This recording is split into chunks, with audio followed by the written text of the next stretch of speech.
Texas, they're putting a Christian slant on material that they're paying school districts if they include material, uh, basically crediting Christianity for a number of things when it wasn't necessarily the case. Yeah. This Christian nationalism is rising, and that's in a, getting that battle is seeping into education, not seeping into, it's been Mhm. been there, I guess. Of course, But that's not entirely surprising in that, it was Christians and white evangelicals that, started the white councils and, participated in the KKK, and, religion was intertwined with a number of the bad things we associate with America. and that's something that I'm really focused on personally right now. Actually, I'm about to do a letter writing campaign to several religious clergymen across the nation, who I've been kind of gathering their info, looking them up, and just like creating a database that I'm going to be utilizing for this because,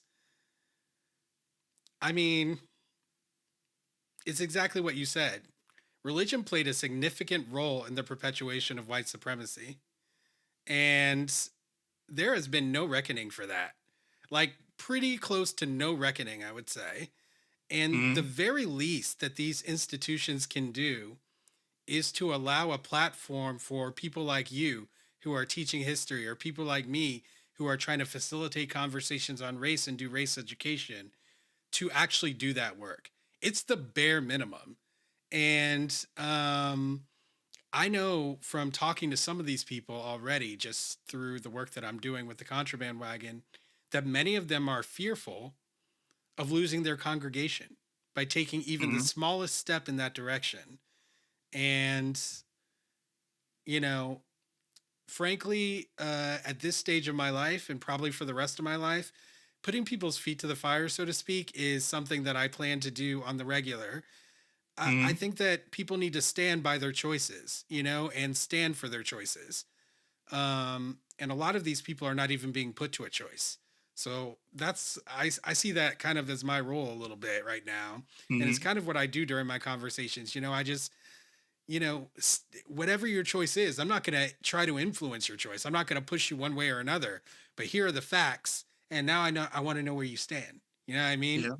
And a lot of white churches and black churches benefit from the status quo.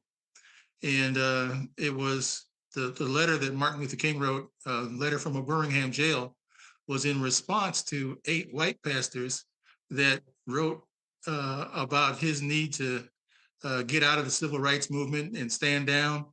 And, they tried to act like it was not God's will for him to do what he was doing.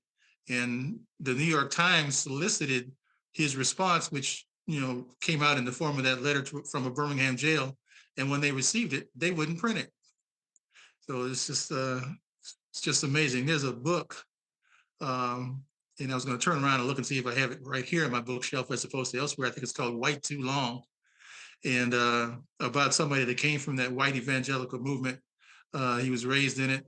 His father was a pastor, and it's a very interesting tale about the things that they did versus what you would think their theology would lead them to do. That is interesting. We'll add that to our list of books for our book club for sure. And I also spoke to a woman, Robin, recently on my show, who her and her husband were kicked out of their church just for mentioning maybe we should try doing some anti-racism work. Mm-hmm. Boom, excommunicado.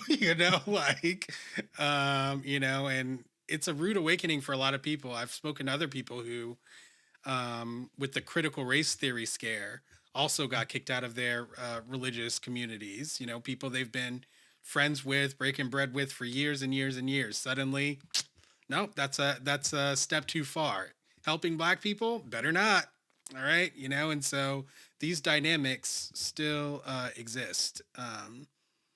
That's just to say this isn't a legacy of the past only. This is Mm-hmm. a present active mechanism, still active. Thanks for watching. For access to the full length conversation and all of the 2 hour long unedited conversations that I've had on race, click the support link in the description below. Thanks for your support and see you next time.